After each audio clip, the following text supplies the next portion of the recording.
សាលារៀនគណិតវិទ្យាអនឡាញបង្រៀនគណិតវិទ្យាជាភាសាខ្មែរជាភាសាអង់គ្លេសជាភាសាបារាំង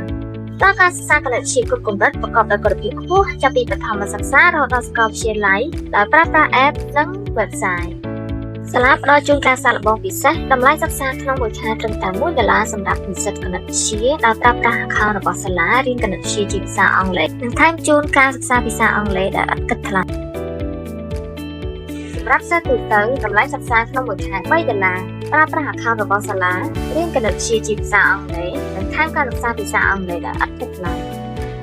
សម្រាប់សិស្សទូទៅតម្លៃសិក្សាក្នុងមួយខែ$6ប្រើប្រាស់ account សាលារៀនគណិតវិទ្យាជាភាសាអង់គ្លេសនិងថែមការសិក្សាភាសាអង់គ្លេសដែលឥតគិតថ្លៃក្រោយបញ្ចប់ការសិក្សាសាលាមានផ្ដល់ជូនវិញ្ញាបនបត្របញ្ជាក់ការសិក្សាផងដែរ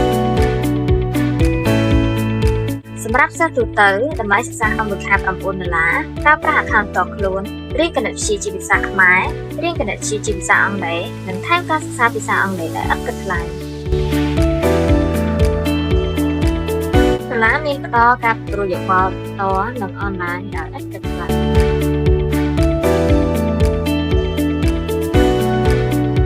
សូម scan QR code ខាងក្រោមដើម្បីទទួលបានព័ត៌មានផ្សេងៗអំពីការសិក្សា